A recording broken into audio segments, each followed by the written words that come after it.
GJAW alias Gaikindo Jakarta Auto Week 2024. betul. Selain di GJAW kita juga ada di boothnya Ducati. Di sini ada apa aja sih motor-motornya, Bi? Bisa dilihat nih di sekitar kita udah merah-merah Todo El Rojo. Waduh. Betul. Semua serba merah ya, Drin ya. Di sini Apa ada aja, Bi? Ducati Multistrada, di sebelah sana juga ada Ducati Supersport. Sebelah kanan kita nih, motor yang dipakai sama Alvaro Bautista nih.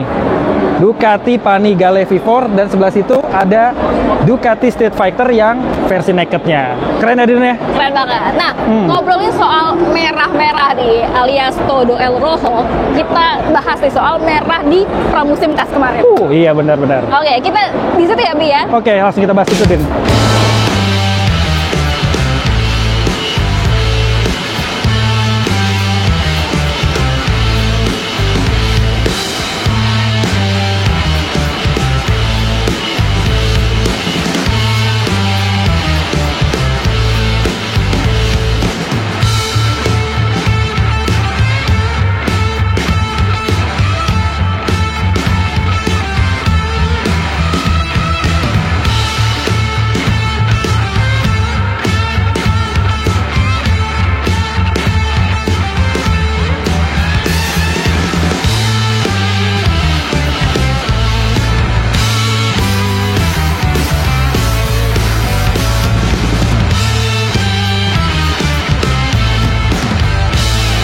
Oke, Bi, ini kita bahas soal tes pramusim kemarin yang di Barcelona. Yang pertama itu kemarin ada Alex Marquez ya dari Gresini dengan catatan waktunya 1 menit 38 detik gitu. Ya. Kemudian juga ada Fabio Quartararo, ini lumayan membuat gue kejutan nih gitu ya. Karena dia yang mahal tapi dia jadi tercepat kedua tercepat gitu di tes Udah sekian pramusim. lama lah ya nggak lihat dia di depan gitu ya. Betul. Kemudian ada Bagnaia di ketiga dan juga Marc Marquez di keempat. Sementara kalau Jorge Martin itu di ke-11. Nah, kita bahas dulu nih. Tadi kita udah nyebut soal merah gitu ya. Oke. Todo El Rojo. Di sini ada Marc Marquez, dan kemarin kalau gue lihat Marc Marquez itu happy banget ya. Nah, kalau lu gimana? Sama kayak yang lu sampein tadi, Marc Marquez tuh kelihatan happy walaupun di awal tuh kayak dia ya sebagai naluri kita manusia, namanya kita pindah ke tempat yang baru, pasti yang namanya canggung itu pasti ada ya kan. Karena dia dengan Grace ini tuh udah gini banget, udah kayak keluarga banget, dan dia biasa hura-hura, dan pindah ke tim baru tuh ya mungkin kayak permisi dulu, image terbaiknya tuh harus ditampilkan gitu. Tapi banyak senyum yang ditebarkan sama Marc Marquez ya, Drin ya. Setiap kita ngelihat shootnya kamera, ketemu sama Davide Tardozzi, sama Luigi Dalinya, itu Marc Marquez selalu menebarkan senyum.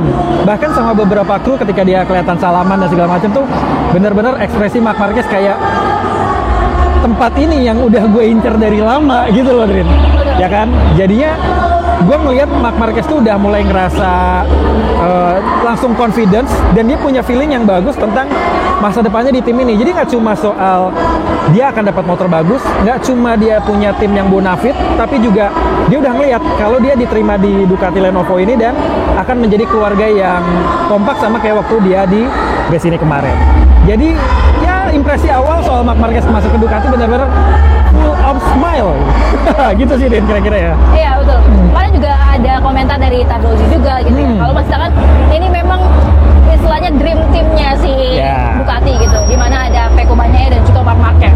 Waktu dulu pernah ada disebut juga kayak kejadian waktu lalu, dia bilang gitu, kayak Rossi dan juga Lorenzo sempat juga kan ya di Yamaha seperti itu.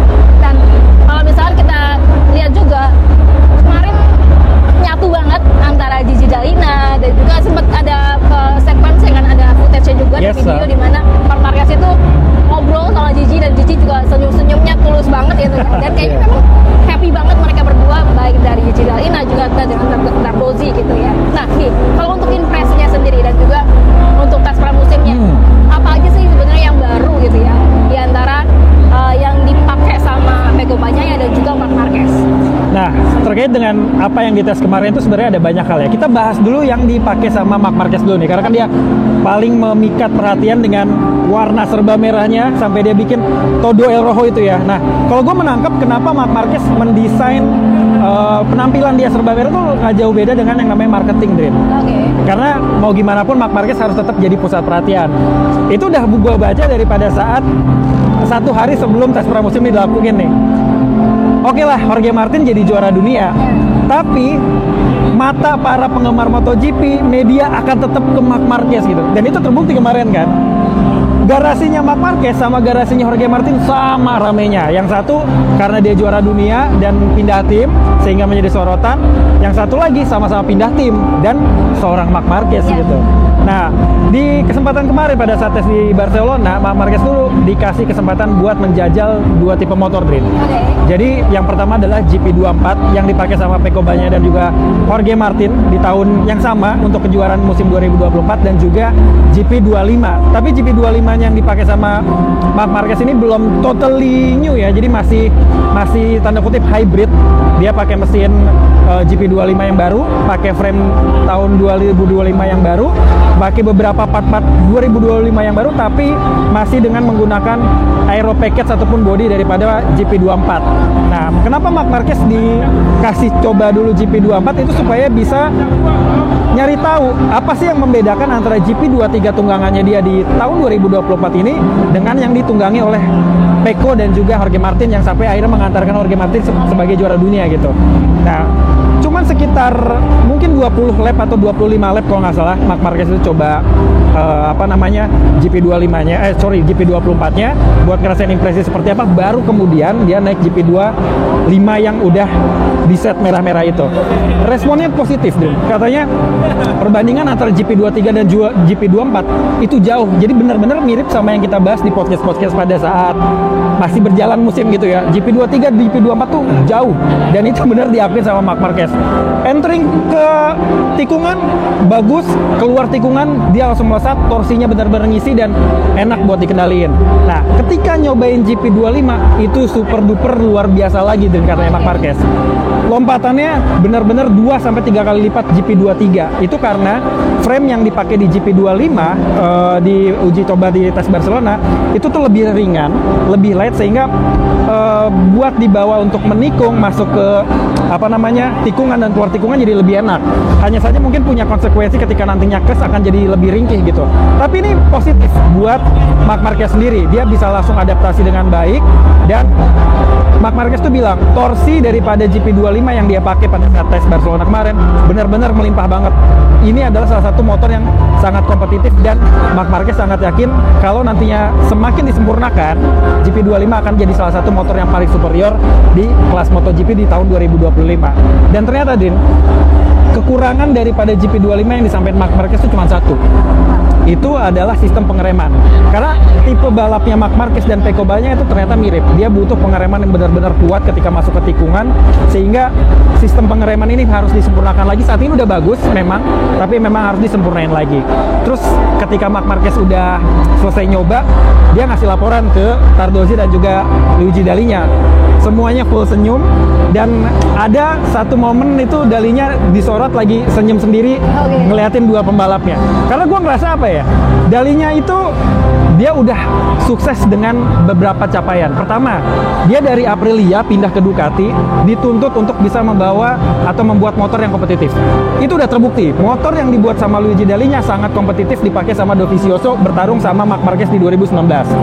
Kemudian dia bikin GP22 yang mengantarkan Pecco Bagnaia akhirnya juara dunia. Dan dia mengantarkan Pecco Bagnaia juga jadi juara dunia. Udah bisa bikin motor kompetitif, bikin motor juara, bikin Ducati punya juara dunia baru. Dan sekarang apalagi? Dia berhasil membawa orang atau pembalap nomor 1 yang ada di Grid MotoGP saat ini, Marc Marquez. Kalau lu jadi Luigi Dalinya, apa yang lu rasain? Bahagia nggak? Semua achievement itu udah lu dapetin semua. Hanya tinggal melihat kompetisi antara Pecco dan juga Marc Marquez di 2025 nanti berjalan seperti apa. Jadi benar-benar impresinya GP25, respon dari Marc Marquez bagus, dan kostum merah-merah yang dipakai Marc Marquez itu sangat ideal dengan apa yang dia rasakan dan dia representasikan dengan motor yang punya power ataupun punya improvement yang lebih baik untuk tahun depan. Nah, beralih sama Pecco Bagnaia ya. Pecco Bagnaia juga dikasih 3 motor uji coba, karena Pecco itu menjadi salah satu pembalap yang cukup sentral untuk mengembangkan Desmos Edici di Ducati sendiri. Yang pertama adalah GP24 dia pakai buat kembali merimain seperti apa sih dia membalap dengan GP24. untuk punya perbandingan dengan prototipe GP25. Lalu dia dikasih hybrid. Jadi rangkanya pakai rangka GP24, tapi mesinnya mesin GP25 nih, Drin. Dia bandingin kira-kira enak atau enggak, karena hal ini pernah terjadi di tahun 2021 untuk pindah ke 2022, di mana pada akhirnya Pecco Bagnaia memutuskan, oke, gue sama Jack Miller pakai mesin GP22, tapi pakai aero package GP sebelumnya. Jadi dikombinasikan supaya lebih kebalik. Dia pakai mesin GP21 tapi pakai aerodinamika GP22. Ingat nggak momen itu? Nah, jadi Pecco ditugaskan untuk bisa meramu ataupun meracik motor GP25 supaya semakin sempurna. Setelah dia mencoba GP25 hybrid yang pakai frame GP24 dan juga bodi GP24, hanya menggunakan GP25 only, kemudian dia pakai motor yang liverinya putih-putih itu, Drin. Terinspirasi dari Casey Stoner ya di 2009 pada saat di Phillip Island, dan itu jadi kenangan kita juga. Jadi Ducati, juara dunia dari Ducati pakai motor putih, dan si Pecco Bagnaia juga sama, melakukan hal yang sama gitu. Nah, ketika Pecco Bagnaia pakai GP25 yang bisa dikatakan hampir sempurna, hanya berbaju GP24, dia merasakan impresi yang ternyata sama yang disampaikan dengan Marc Marquez. Sempat ada momen kelihatan Marc Marquez dan juga Pecco itu ngobrol dan menyampaikan hal yang sama, dan katanya Pecco, Marc Marquez dan gue tuh punya pandangan yang sama. Dan katanya masalah dari motor ini cuma pengereman aja, bukan jelek, bukan masalah juga, hanya kurang kuat. Jadi perlu disempurnakan agar motor ini semakin matang. Gue belum tahu apakah pada nantinya di pada saat MotoGP ini berjalan di tahun 2025, apakah akan ada pengembangan aerodinamika lagi atau enggak, karena Pecco merasakan aerodinamika daripada GP24 yang kemarin dipakai udah cukup sempurna. Kalaupun dipakein mesin dan juga rangka dari GP25 itu udah cukup sempurna, hanya tinggal disempurnakan di rem. Nah, dibalik pernyataan Pecco dan juga momentum antara Pecco dan juga Marc Marquez yang kelihatan ngobrol bareng, hal-hal yang sempat dikhawatirkan akan jadi clash antara Rossi dan juga Lorenzo nih, Drin, itu jadi kayak memudar. Karena Marc Marquez nyamperin Pecco, ngobrol satu sama lain, nyampein keluhan, dan ternyata improvement dan keluhan yang disampaikan itu sama. Jadi ini akan memudahkan engineer buat merealisasikan permintaan para pembalap. Kalau dulu kan nih Rossi pengennya apa, kalau Rossi pengennya apa, nggak ketemu gitu. Sedangkan ini udah ada kesamaan nih. Artinya itu akan jadi sesuatu yang manis buat Ducati, semuanya jadi mudah, dan arah pengembangan akan jadi satu arah antara Pecco dan juga Marc Marquez akan punya motor yang benar-benar senada, dan kira-kira kedepannya ya mereka akan saling bersaing di motor yang sama, hanya tinggal bagaimana strategi mereka, keberuntungan mereka, dan juga skill mereka akan menentukan siapa yang akan juara di antara kedua aja. Kira-kira gitu dulu. Betul. Lu gimana? Dan gue tambahin ya, katanya Pecco Bagnaia juga sebenarnya tadi gaya balapnya Pecco Bagnaia dan juga Marc Marquez itu sebenarnya beda. Hanya samanya itu benar. Tadi di segi pengereman ya. Ketika dia mengerem itu kuat banget katanya si Marc Marquez dan juga Pecco Bagnaia. Makanya akhirnya yang menjadi catatan dari Pecco Bagnaia di GP25 ini adalah pengereman gitu. Tapi sebenarnya kalau yang gue tahu, Pecco Bagnaia itu lebih better, lebih seneng gitu ya untuk pakai GP24 kalau bisa dibandingin gitu ya. Ketika ditanya lo pilih mana, GP24 atau GP25, Pecco Bagnaia bilang GP24. Karena apa? GP24 itu corner entry-nya dan juga braking-nya itu dia lebih oke ketika GP25. Sementara untuk GP25 memang punya keuntungannya sendiri, yaitu di speed dan juga di stability-nya. Jadi tingkat kestabilannya ketika dikendarai gitu ya, itu jadi lebih enak gitu ya sebenarnya. Dan juga kalau misalnya sasis dan juga engine dari GP25 juga katanya Pecco Bagnaia sih oke-oke aja, nyaman-nyaman aja gitu. Dan kalau katanya Bagnaia sendiri 23 dan juga 24 ya, GP23 dan juga 24 itu similar atau hampir sama. Tapi kalau misalkan di GP24 dan GP25 itu banyak yang beda gitu. Kalau katanya Pecco Bagnaia. Sementara untuk Marc Marquez sendiri bilang kalau misalkan di GP25 ini dia senang, dia happy, punya impresi yang bagus, cukup positif. Tapi dia kekuatan dari GP25 menurut dia adalah ketika dia ada di straight jalannya dia lurus, itu powernya gede banget. Ciri khas Ducati banget lah ya. Betul. Ketika powernya memang udah gede banget, GP24 udah gede, ini tambah lagi GP25, wah itu keren. Nah, jadi tinggal gimana para pembalap ini bisa meracik ya, menggabungkan antara GP24 dan juga GP25 biar makin sempurna gitu kan. Betul. Nah, kalau misalnya kita bandingin gitu, waktu kemarin ada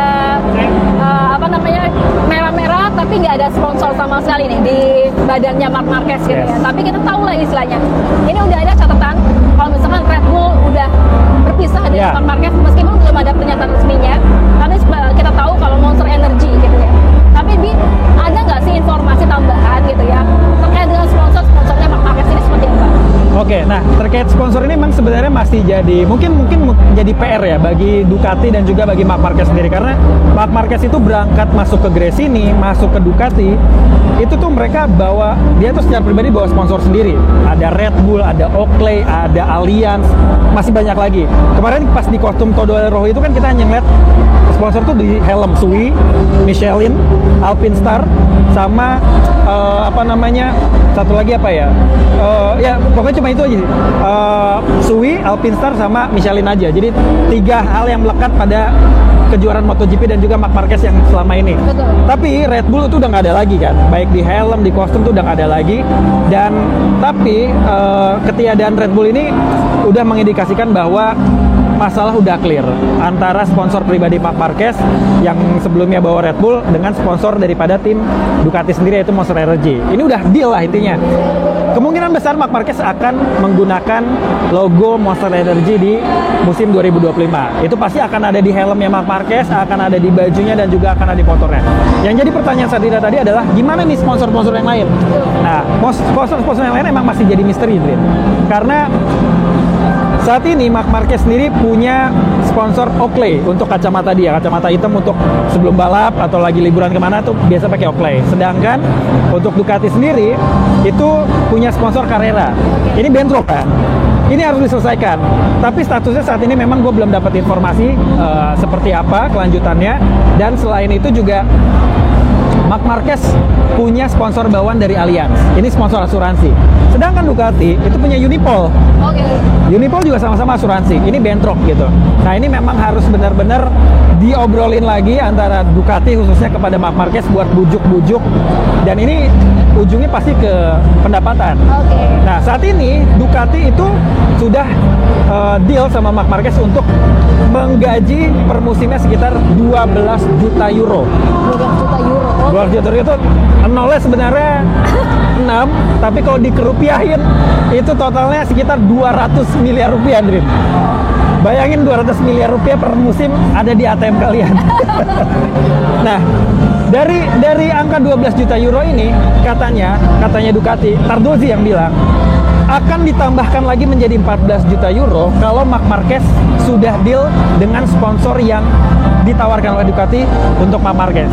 Dalam arti Marc Marquez harus melepas semua sponsor pribadinya dan ikut ke sponsornya Ducati.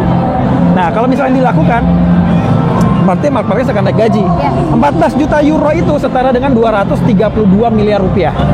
Banyak kan itu ya? Banyak. Nah, ini jadi keuntungan sebenarnya buat Marc Marquez secara pendapatan dari gajinya akan mendapatkan peningkatan dan jadi pembalap MotoGP dengan gaji terbesar lagi.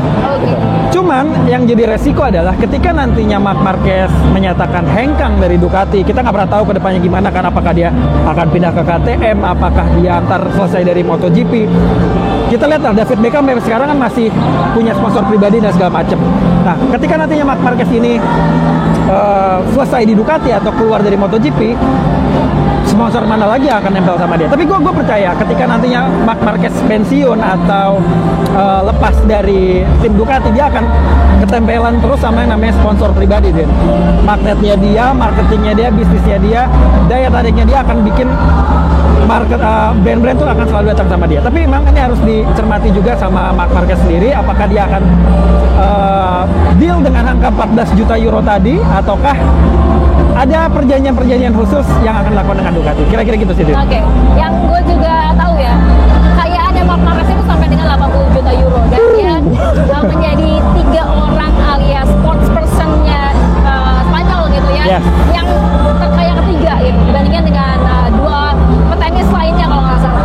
Nah, kita balik lagi ke soal tes per musimnya. Kalau misalnya tadi kita udah ngelihat Pecco Bagnaia dan juga Marc Marquez, ini gue juga penasaran.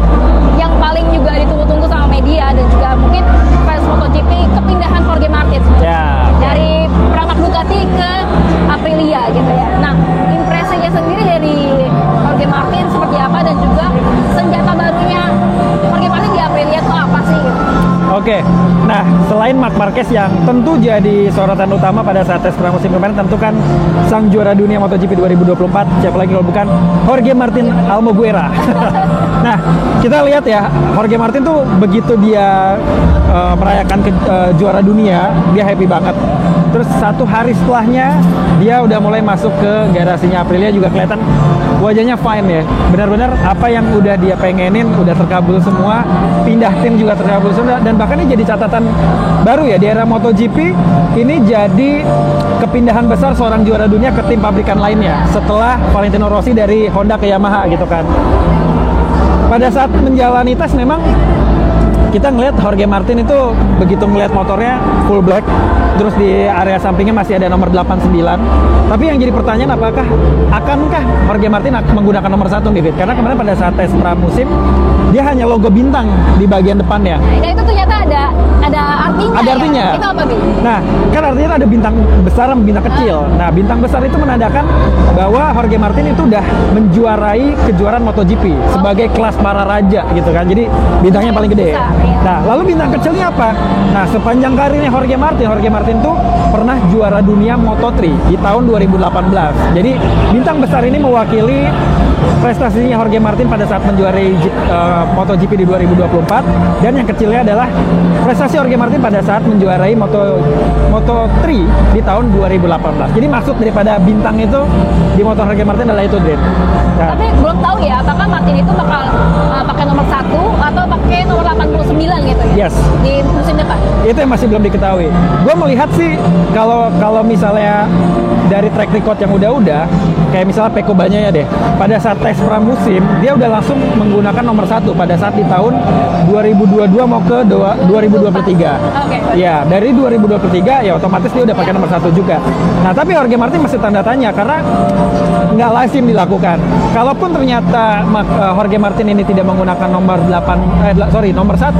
gue melihat itu ada sesuatu yang ingin diberikan oleh Jorge Martin, seperti misalnya menghargai Ducati lah istilahnya. Okay. Karena dia menang pakai motor Ducati, masa yang menikmati nomor 1-nya Aprilia sih, kayak gitu kan. Mungkin itu yang ada di pikiran Jorge Martin. Tapi ketika pun nanti dia pakai nomor 1, itu akan jadi sah-sah aja karena dia udah berhasil menjadi juara dunia, dan itu menjadi hak bagi siapa saja pembalap yang pernah menjuarai kejuaraan MotoGP. Kayak gitu sih. Nah, tapi kalau misalkan kemarin kita lihat gitu kan, oke, si Jorge Martin belum tahu apakah dia pakai nomor 1 atau enggak gitu ya. Tapi kemarin tuh si Pecco Bagnaia juga udah merobek nomor 1-nya ya di motornya sendiri ya. Betul, setelah dari GP Barcelona gitu. Dan dia bilang kalau misalkan di awal ketika dia pakai nomor 1, dia menempelkan sendiri nomor 1 itu di motornya.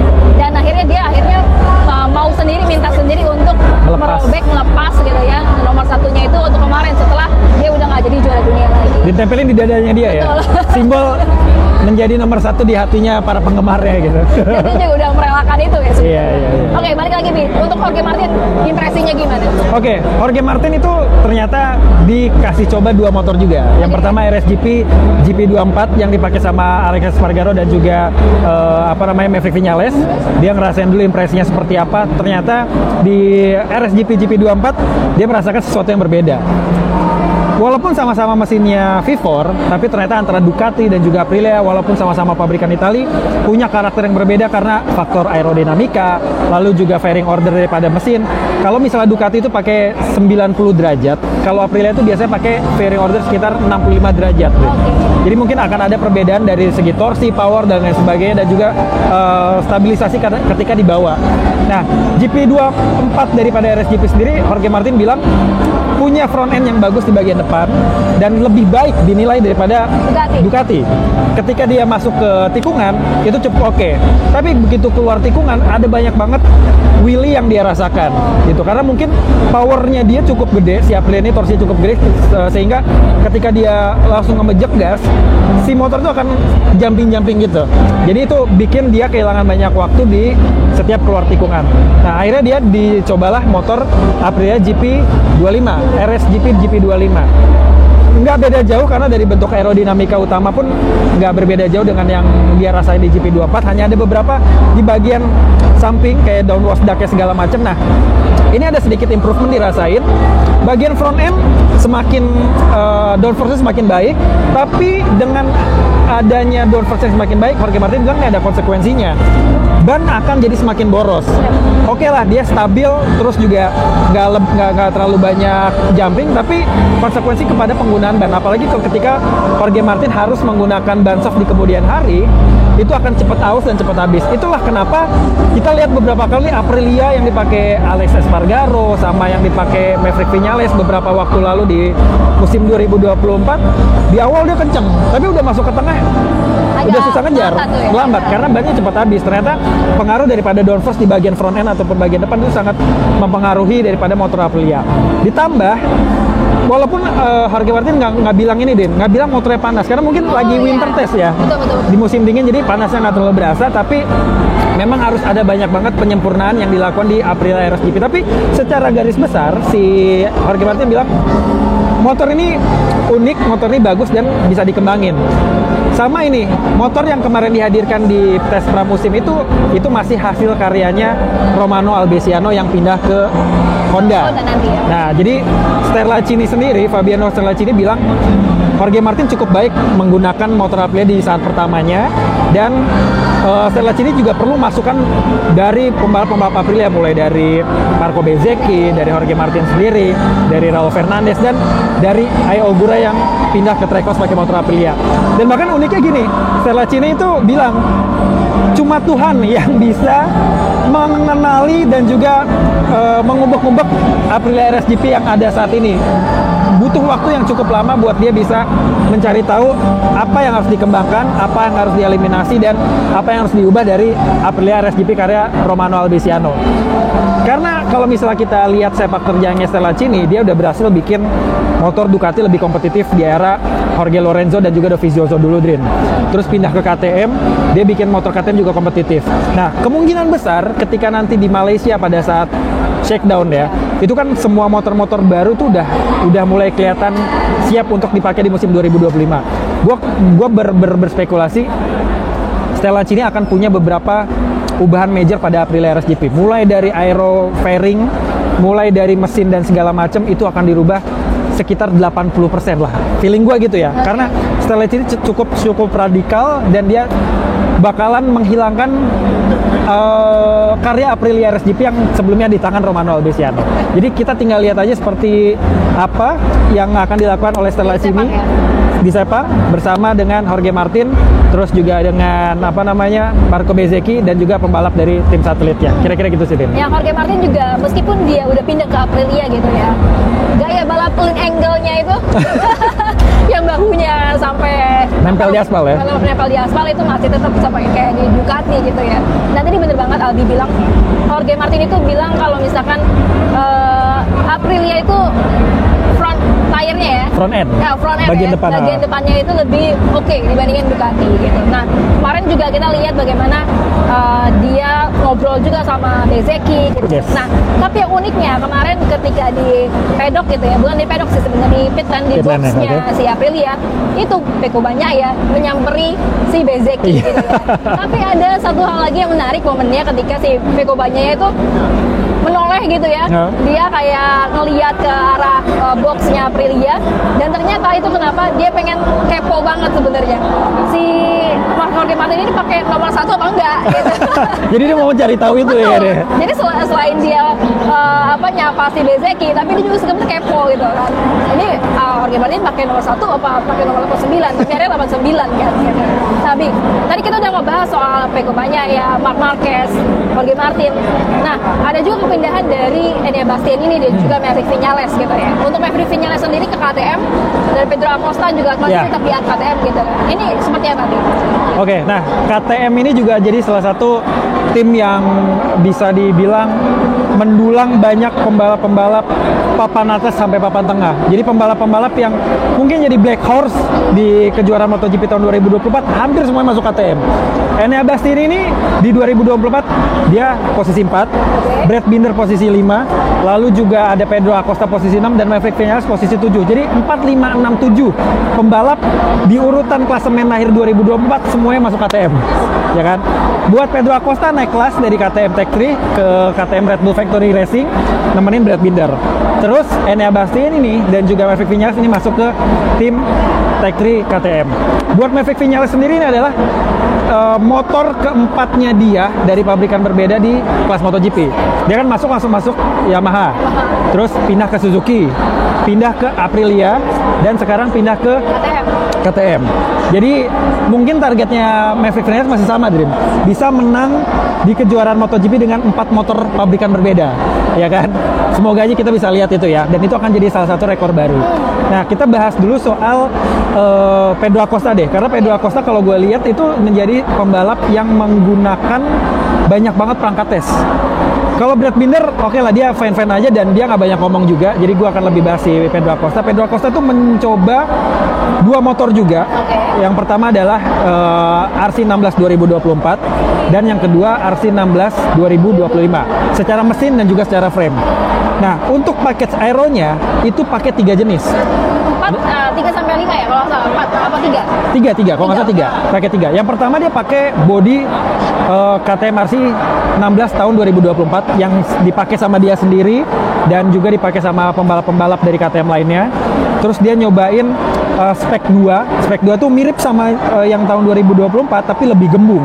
Oke. Nah, itu yang kalau nggak salah yang paling baru ya, kalau nggak salah ekstrimnya, yang paling ekstrimnya ya. Yang paling ekstrim ada spek 2-nya. Oh, oke, ini masih spek 1-nya. Jadi spek 1 lebih gembung dan ini punya kelebihan buat front end lagi karena lebih lebar, dia bisa menghalau angin lebih baik dan downforce-nya itu akan lebih maksimal ketika nunduk. Cuman jeleknya adalah ketika kita punya motor dengan fairing yang lebih besar, ketika kita masuk tikungan dan mau keluar tikungan dengan mindahin angle motor, itu akan berasa berat, Rin. Karena anginnya, udaranya tuh akan mengganggu gitu. Nah, makanya Pedro Acosta dicobain lagi spek 2 yang modelnya tuh pipi gitu loh, kecil, terus windshield juga kecil, dan itu nge-expose bagian dashboard dan juga stang daripada RC16 yang dipakai. Itu waktu itu warnanya hitam ya kalau nggak salah ya. Kalau yang spek 1 itu warna putih, yang ini warna hitam. Dan gue melihatnya kayak, ini apa lagi yang dilakuin sama KTM gitu kan. Karena kalau misalnya emang kita lihat dari dulu tuh KTM emang yang paling radikal soal aerodinamika. Ya kita tahu bersama bahwa KTM itu disponsorin sama Red Bull, yang mana Red Bull itu punya sebuah rumah konstruksi untuk aerodinamika namanya RB80, Red Bull Advanced Technology. Di sana tempat mengembangkan aerodinamika untuk Formula One dan untuk MotoGP juga ternyata dibuat di situ, sehingga ketika KTM itu melakukan uji coba di Barcelona kemarin, dia bawa banyak banget perangkat aerodinamika. Ketika nyobain yang kecil, Pedro Acosta bilang anginnya terlalu besar gitu. Dia keterpa banyak banget angin, tapi kelebihannya adalah motor jadi ringan. Keluar masuk tikungan jadi enak. Jadi mungkin ya, karena aerodinamika ini tidak terlalu dipermasalahkan ketika musim berjalan, nggak kayak mesin yang harus di lock segala macam, Din.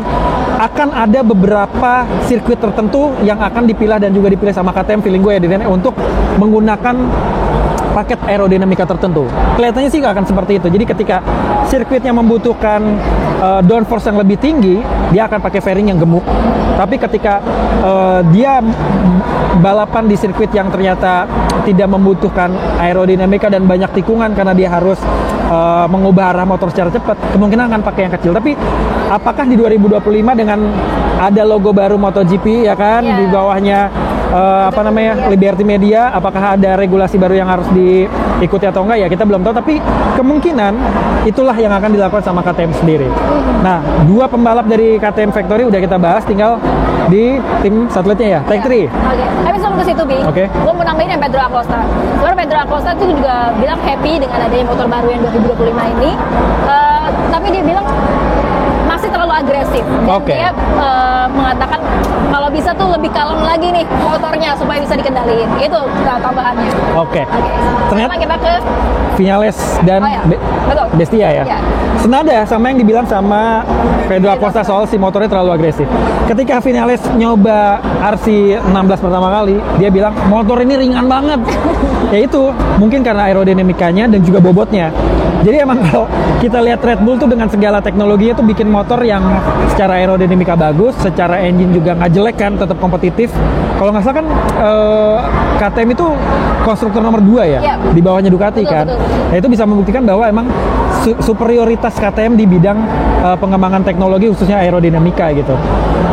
Viñales bilang motor ini tuh enteng banget dan mudah buat manuver gitu. Dan dia merasakan hal yang positif. Cuman gue agak ambigu dengan apa yang disampaikan dengan Vivek Viñales soal KTM yang positif ini, Drin.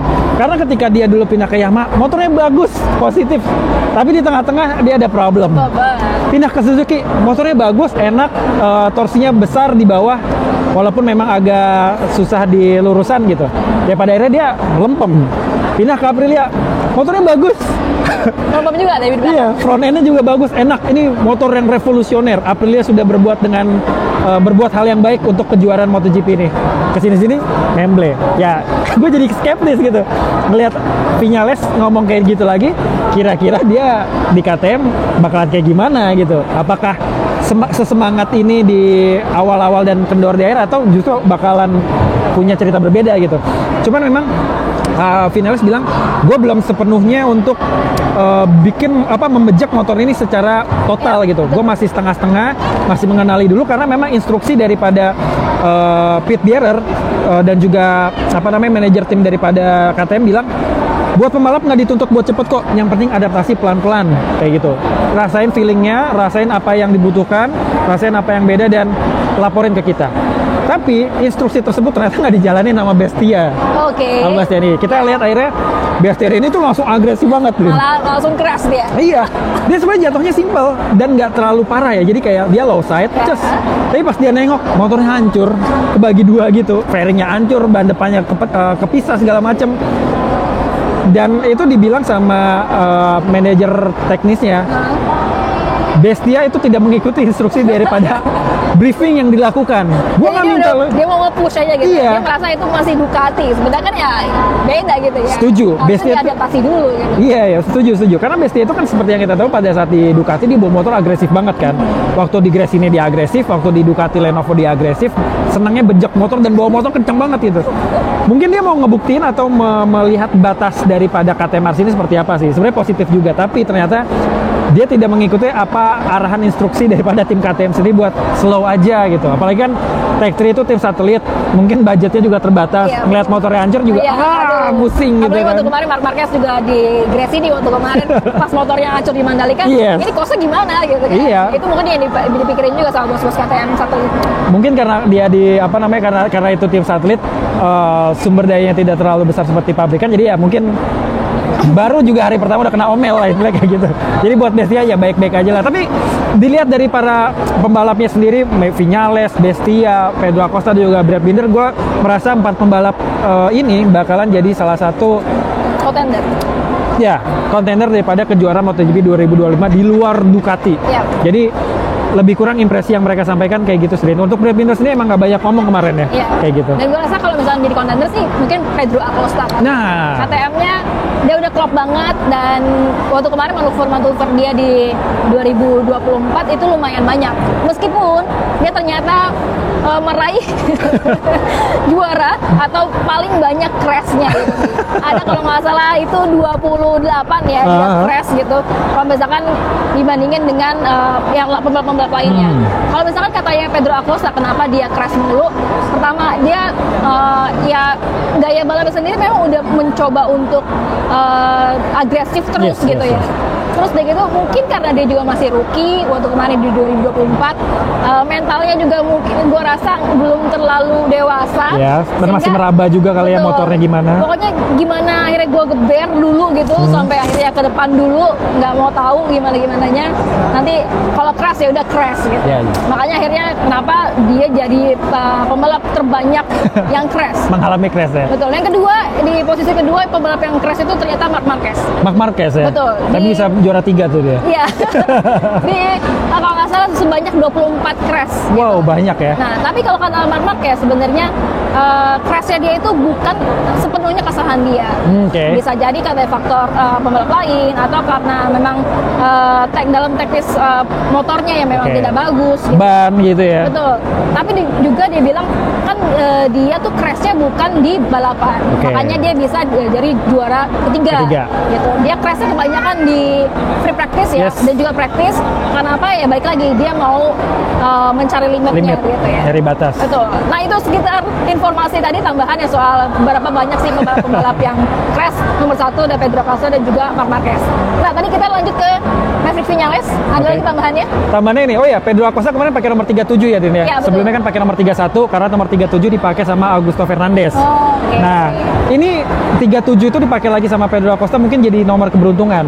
Karena waktu pada saat dia di Moto3 pakai nomor 37 dia juara dunia. Terus di Moto2 dia pakai 31 dia nggak juara dunia, yang juara dunia Augusto Fernandez. Tapi tahun berikutnya dia pakai nomor 37 dia juara dunia. Nah, apakah di tahun 2025 dia akan punya prestasi baru dengan menggunakan si nomor 37 ini, Drin? Kurang lebih soal KTM itu sih. Semuanya udah lengkap. Apalagi, Drin? Kita tadi udah ngebahas beberapa ya pembalap-pembalap yang memang pembalap utama lah, jagoannya, seniornya gitu. Nah, kita akan ngebahas soal rookie-nya. Ada Ai Ogura, Fermin Aldeguer, dan juga Sofiat Chantra gitu ya. Nah, kalau yang gue tahu sebelumnya di Moto2 itu adalah bannya mereka pakai Pirelli, ya kan? Dan juga untuk karbonnya, brake-nya dia pakai steel brake. Gitu. Jadi menurut gue untuk yang di tes kemarin di Barcelona untuk ketiganya ini sebenarnya beradaptasi sih, mencari adaptasinya. Apalagi kalau katanya Chantra itu ketika dia naik ke MotoGP itu hampir jantungan dia. Karena apa? Karena mencoba naik motornya terus udah gitu ngegas itu cepet banget ternyata, kenceng banget gitu. Makanya akhirnya kenapa dia agak kaget, dan juga tadi ada perbedaan yang tadi ada carbon brake kalau di MotoGP dan steel brake di Moto2, dan pakai bannya kalau MotoGP kan pakai Michelin ya. Terus kemudian juga ada Pirelli di Moto2.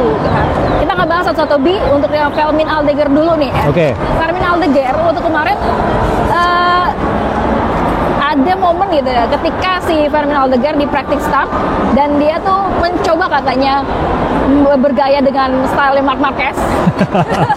Tapi ternyata itu malah ngebuat bad performance buat dia. Karena apa? Helmnya ternyata ngejedotin kaca ya. Windshield. Ya betul, windshieldnya si motornya Gresini, dan itu pecah. Dan dia badannya juga tinggi kan, jadi panjang gitu. Dia mau ngikutin Marc Marquez tapi ternyata malah memecahkan windshieldnya itu. Nah gimana untuk Fermin Aldeguer? Ya, untuk 3 rookie ini, terutama kita bahas dulu Fermin Aldeguer ya, Drin ya. Memang buat Fermin Aldeguer ini adalah momen yang paling dinantikan karena dia di antara pembalap Moto2 lain dia yang lebih dulu dapat kontrak dari Ducati, ya kan.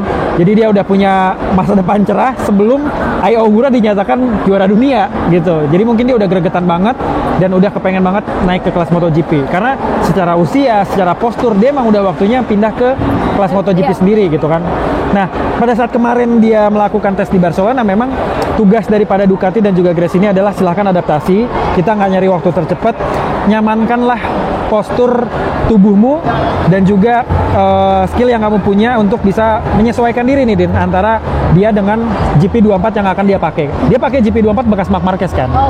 Jadi mungkin itu yang jadi alasan dia meniru daripada gaya balapnya Marc Marquez. Ya, tapi katanya tuh dia diminta sama teknisinya supaya coba deh lu kayak practice seperti Marc Marquez gitu. Tapi ternyata arahannya begitu dan juga salah gitu. Salah ya, benar. Karena kalau misalnya kita bandingin lagi, gaya balap itu memang bisa ditiru, tapi tidak adaptable secara cepat gitu. Karena ada pembalap-pembalap tertentu kan yang punya fisiologi tubuh berbeda, punya style sendiri ketika dia mengemudi. Jadi seharusnya teknisnya ngasih tahu bawa dengan cara lu sendiri dulu, rasain feelingnya, rasain si motornya gimana, baru kemudian improvisasi pakai gaya-gaya balap orang-orang yang mungkin lu lihat adaptable lah sama motor ini gitu ya, paling dekat sama Marc Marquez gitu. Dan buktinya kan kemarin sempet crash juga kan si Fermin Aldeguer, tapi di antara para rookie yang baru masuk, Fermin Aldeguer menjadi salah satu rookie terbaik secara urutan catatan waktu ya. Dia di P20, sedangkan Ai Augura tuh di P21 dan Somkiat Chantra tuh di P23. Di atasnya ada Jack Miller gitu. Jadi Fermin Aldeguer menjadi salah satu rookie yang mungkin bakal digadang-gadang akan punya kans Rookie of the Year. Motor dia bagus, GP24, timnya dia bagus, suportif banget. Sama-sama orang dia antara sama Alex Marquez sama-sama orang Spanyol, bisa ngobrol dengan enak. Dan di Grace ini sendiri kan bahasanya juga multi ya, bisa Spanyol, bisa Italia segala macam. Mungkin secara komunikasi akan berjalan dengan baik. Nah, terus lanjut ke Ai Augura mungkin ya. Ai Augura sebagai juara dunia dari Moto2 pindah ke Aprilia Trackhouse, mungkin akan banyak hal yang akan dia hadapi ya.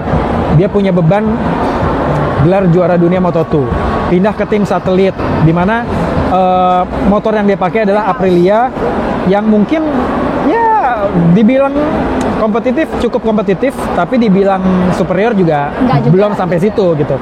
Dan dia harus berjuang untuk bagaimana adaptasi sama motor ini, karena secara dimensi antara Moto2 dengan MotoGP beda.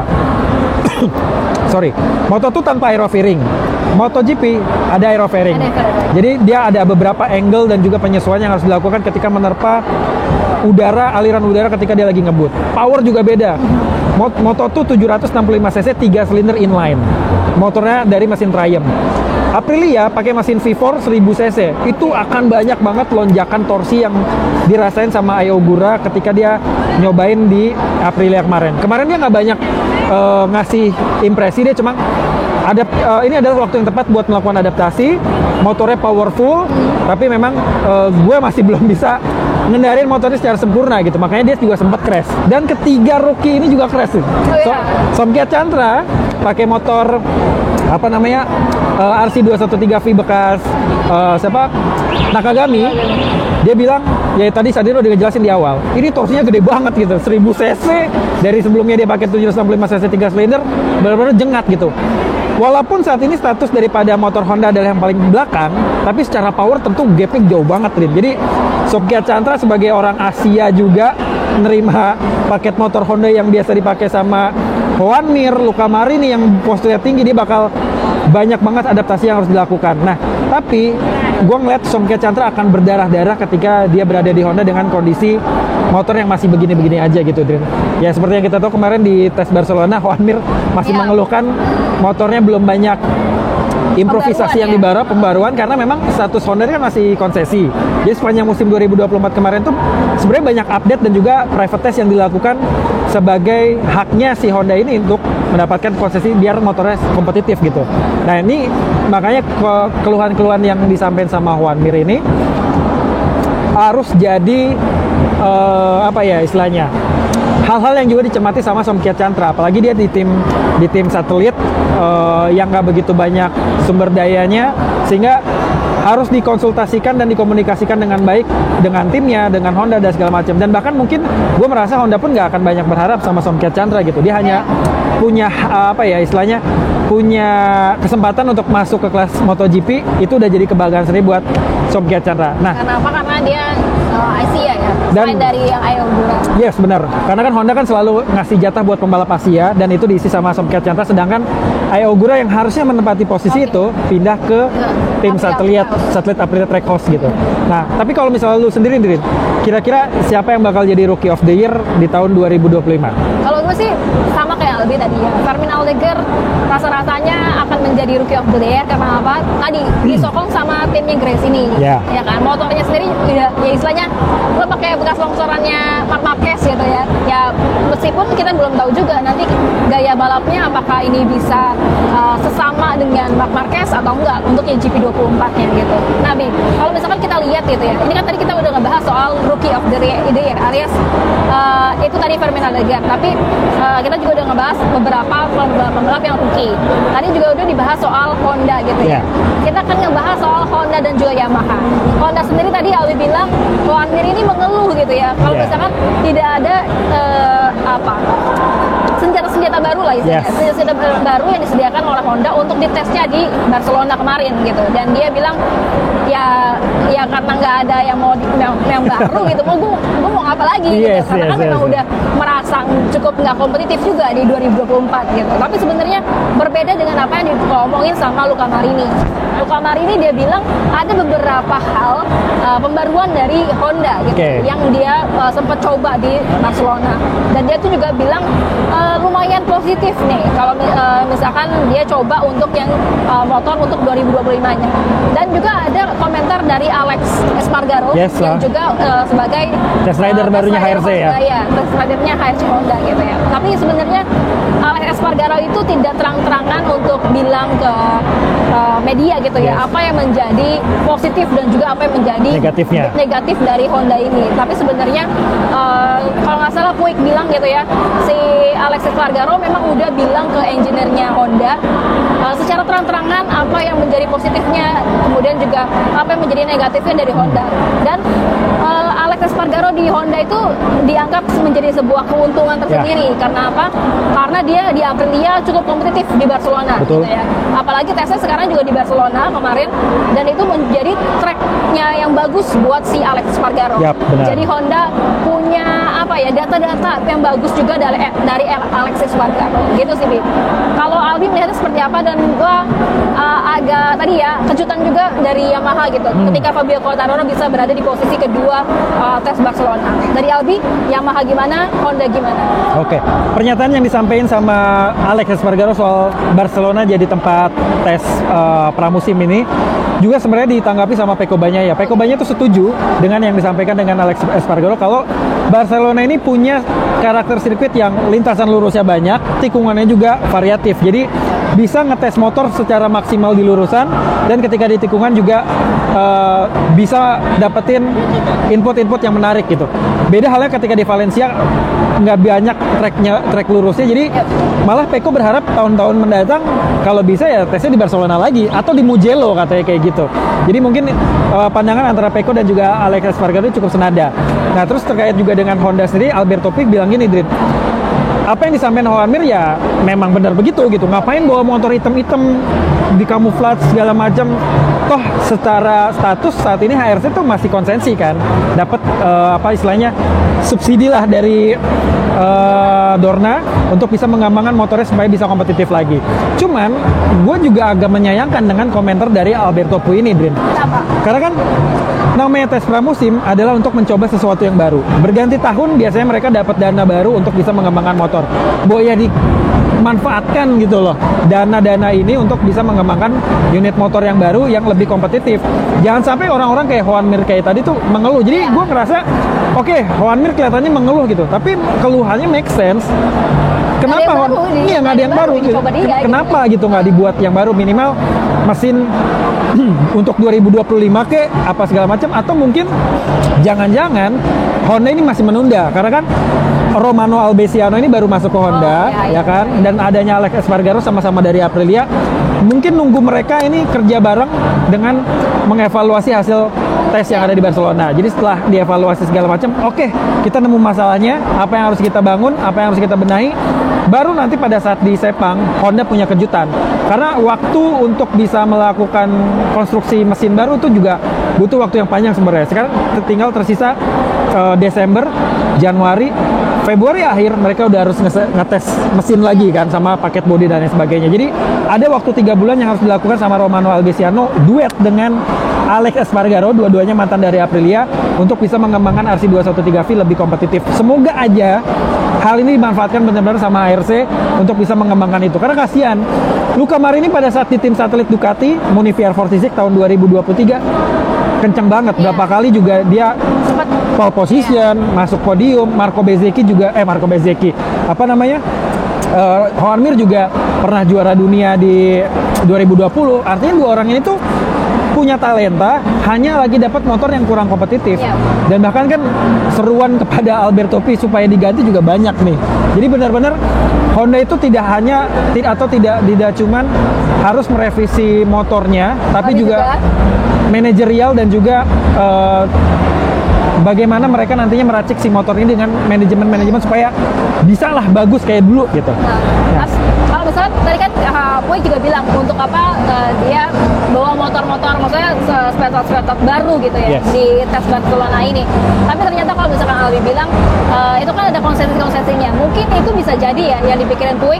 Kalau misalkan selama di tahun 2025 pun juga Honda akan punya istilahnya bisa mengetes sesuatu yang baru gitu.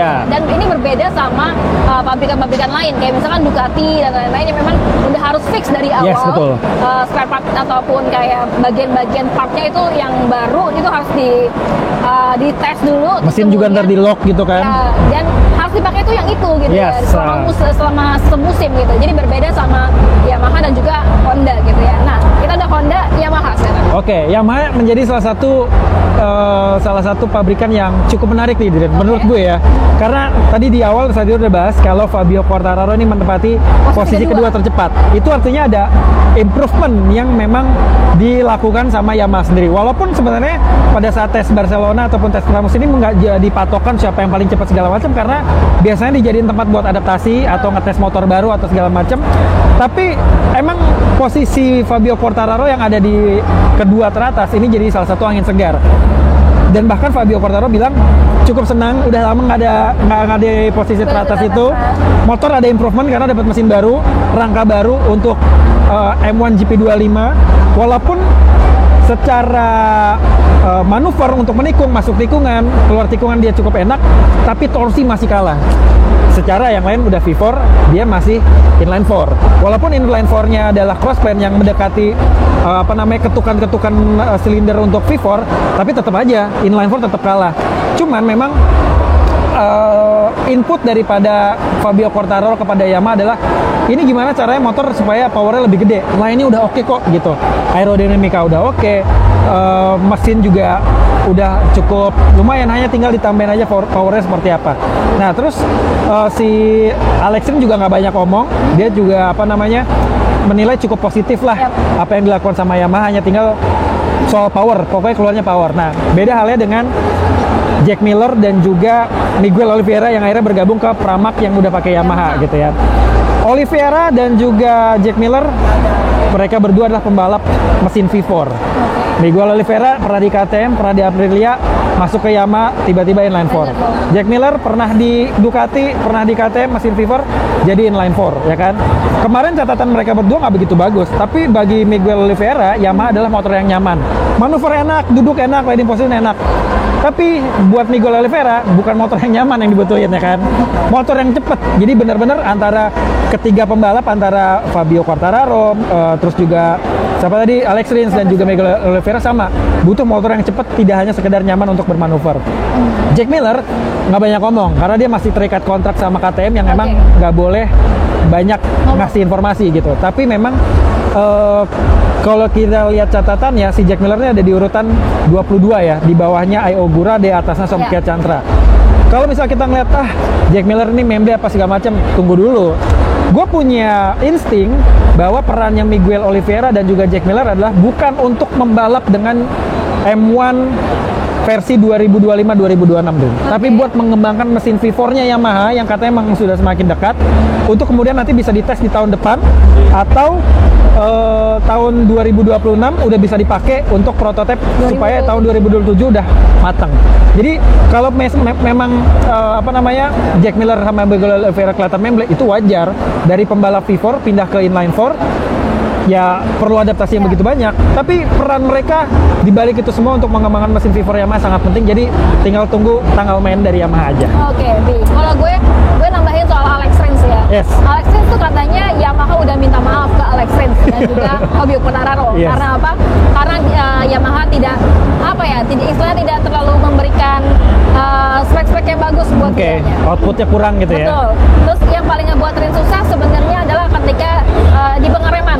Oke. gitu ya. Ketika si pengeremannya nggak tepat malah bikin motornya jadi wide dan susah dikendaliin sebenarnya. Ketika si Alex Rins itu pengen ngerem gitu, itu malah ngebuat ban depannya jadi lebih tertekan dan malah ngerusak ban. Alex Rins bilang kayak gitu.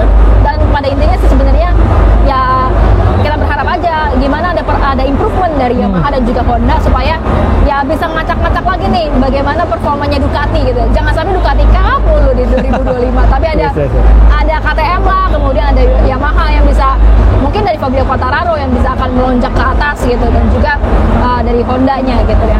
Nih, kita udah bahas hampir semuanya nih soal tes pramusimnya, tapi ada beberapa informasi tambahan kayak misalkan gaji para pembalap. Tadi kita udah bongkar bagaimana gaji pembalapnya Marc Marquez gitu ya, sampai ratusan miliar, yaitu 200 miliar kalau nggak salah ya tadi ya. Tapi bagaimana dengan para pembalap-pembalap lainnya nih gitu, kayak Fabio Quartararo? Apakah Fabio Quartararo punya gaji yang sefantastis di 2024 atau gimana?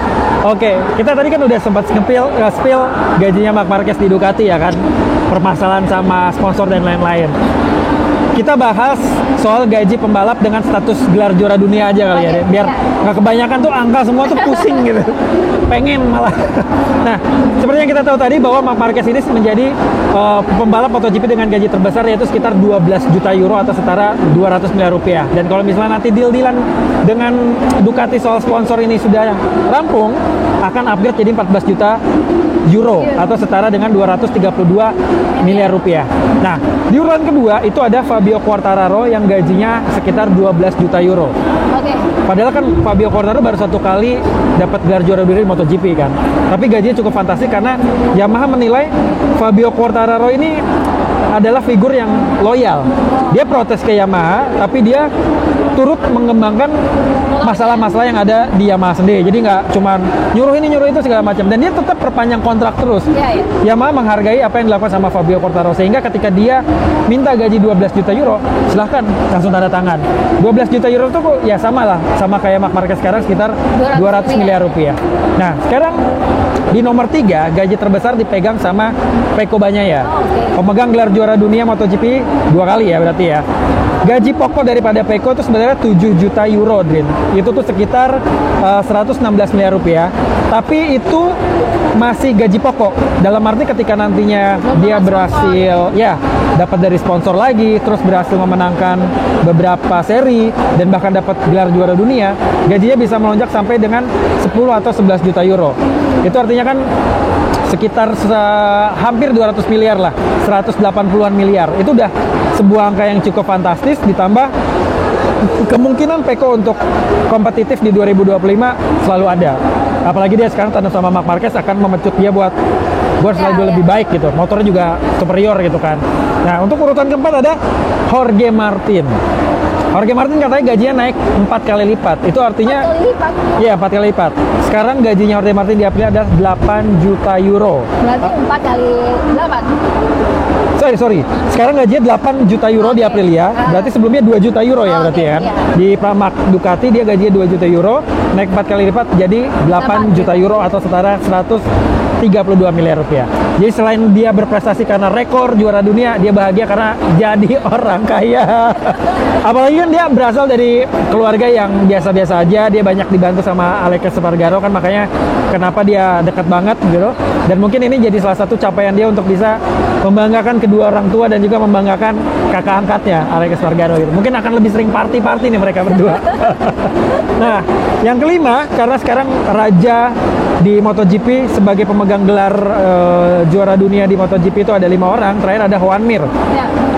Walaupun Joan Mir sekarang memang bisa dikatakan melempem karena faktor motor dan juga tim ya, Drin ya. Kita berharap semoga dia tetap maju. Tapi untuk catatan gaji Joan Mir sampai dengan tahun 2026 itu sekitar 6 juta euro atau 100 miliar rupiah. Jadi ya semoga aja Joan Mir bisa mendapat tambahan pundi-pundi dengan berkembangnya motor Honda RC213V di tangannya Romano Albesiano dan juga Alex Espargaro. Ada perkembangan buat Juan Mir supaya kompetitif lagi. Lebih kurang itu sih, Din. Jadi kalau misalkan tadi, kalau bisa di recap, sebenarnya yang paling gajinya akan tinggi itu adalah Marc Marquez ya. Yes. Sekitar 230-an miliar gitu. Nah, itu kan kita udah ngebahas soal gaji para pembalapnya. Tapi sebenarnya yang pengen gua tambahin lagi, ini ada 2 topik lagi ya. Oke. Yang pertama itu soal tim ya, tim. Ternyata untuk ini kan semua hampir ada yang baru gitu ya, tim baru.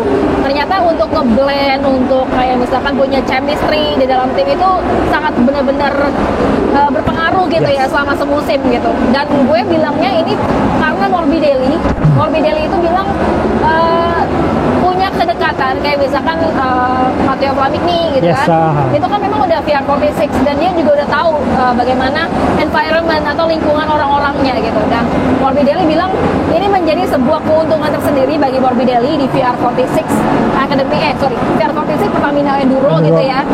Ketika di Pramac Ducati kemarin dia tidak berperforma dengan baik, mungkin di VR46 karena ini memang environment-nya dia udah tahu gitu, dia berharapnya sih dia dibantuin juga gitu untuk pengembangan dan juga performanya nanti di tahun 2025. Dan dia pakai motor yang sama kan? Harusnya adaptasinya udah lebih baik. GP24 juga GP24 gitu. Nah, tinggal si temennya nih, Fabio Di Gia, dia belum tes ya? Belum. Tapi sebenarnya si Fabio Di Gia itu kan dia pakai GP25 ya. Nah, GP25 kalau kemarin juga itu di tes sama Michel Pirro. Nah, Michel Pirro dia bilang gini kan, udah Fabio Di Gianantonio, lo istirahat aja gitu kan, karena kan dia lagi operasi setelah operasi ya. Dia Michel Pirro bilang ke Di Gianantonio itu kalau misalkan GP24 dan juga GP25 tuh nggak ada bedanya gitu, maksudnya dikit aja tipis-tipis gitu, padahal kan kalau misalkan kita lihat kata Pecco tuh beda banget. Tapi mungkin ini Michel Pirro kayak mau nenangin si Fabio Di Gianantonio biar nggak banyak berekspektasi gitu. Jadi mungkin lebih natural kali ya ketika dia nyobain GP25 nanti pada saat di Sepang, dia bisa ngasih input yang ternyata motornya gini, jadi dia nggak banyak berekspektasi, nggak mempengaruhi psikologisnya dia gitu kali ya. Betul. Dan kenapa sih di Gianantonio juga akhirnya pengen banget gitu ya untuk ada juga di boxnya VR46 gitu, karena dia pengen nyatu juga sih sebenarnya, pengen ngeliat juga. Dan kemarin selama tes Barcelona dia kan sebenarnya ada di sana, tapi jadi komentator ya.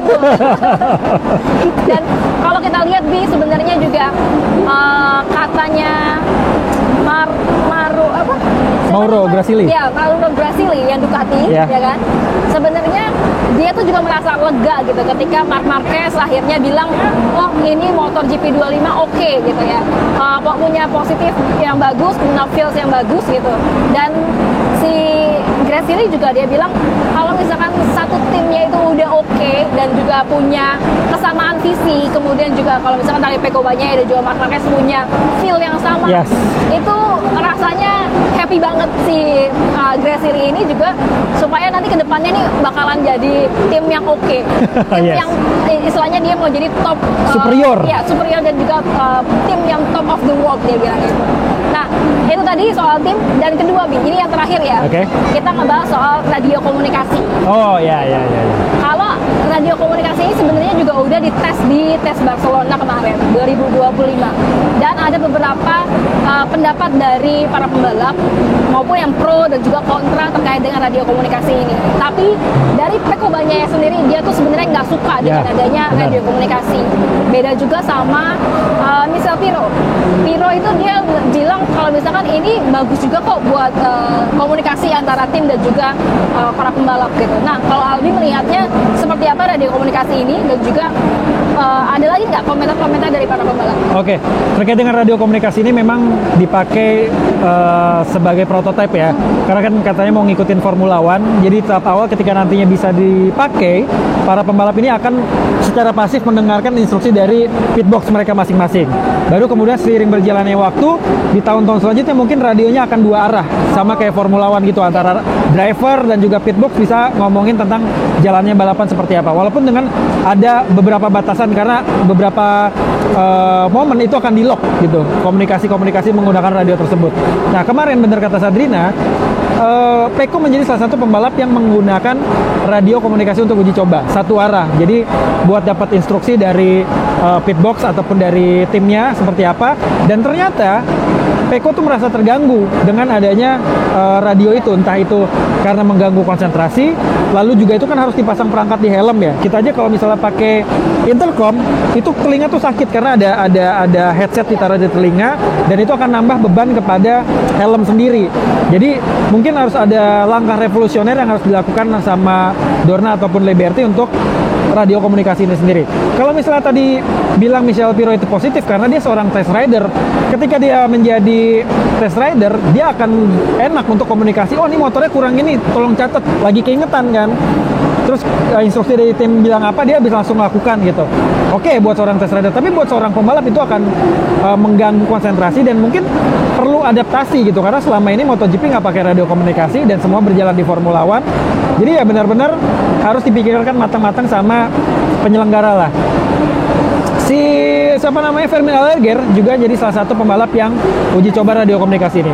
Nggak banyak yang diomongin, cuman ya ini adalah hal baru katanya yang masih perlu diadaptasi. Ya kita lihat aja lah perkembangan radio komunikasi ini mau dibawa ke arah mana, kata si Alliger. Jadi kalau gue menilai sih plus minus ya. Secara positif ini akan jadi salah satu rangkaian hal baru. Kedepannya mungkin bisa jadi ada strategi-strategi yang bisa disusun para pembalap ketika balapan, ketika radionya udah aktif dua arah. Tapi satu sisi pada saat pengembangan sekarang ini akan jadi gangguan bagi para pembalap seperti yang disampaikan sama Peko Bagnaia tadi. Ya, Kira-kira gitu. Peko Bagnaia itu yang paling kritis ya, yang paling kayak menolak gitu untuk adanya radio komunikasi ini.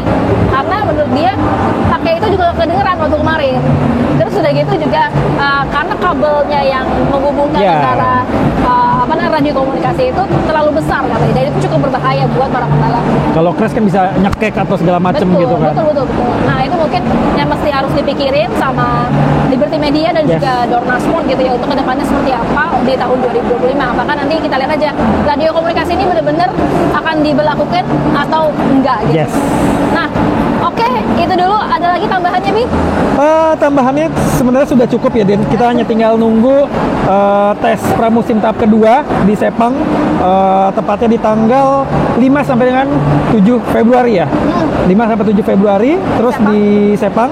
Lalu kemudian Buriram Test di tanggal 12 dan juga 13 Februari. Kita akan melihat motor-motor dengan paket yang baru, mesin baru, frame baru, aerodinamika baru, yang diracik sama teknisi-teknisi baru tentunya ya. Dan untuk race perdana di tahun 2025 akan dilakukan di sirkuit Buriram, Thailand, tanggal 28 Februari sampai 2 Maret 2025, yang insya Allah bertepatan sama awal-awal puasa. Nanti di Sepang kali ya, di Sepang Shakedown itu akan kita lihat, mungkin kelihatan juga apakah si Marc Marquez sudah punya sponsor atau belum. Oke, benar. Oke, teman-teman, Sobat After Race, mudah-mudahan kita tadi udah cukup banyak cerita, informasi udah kita bagiin ke teman-teman semuanya.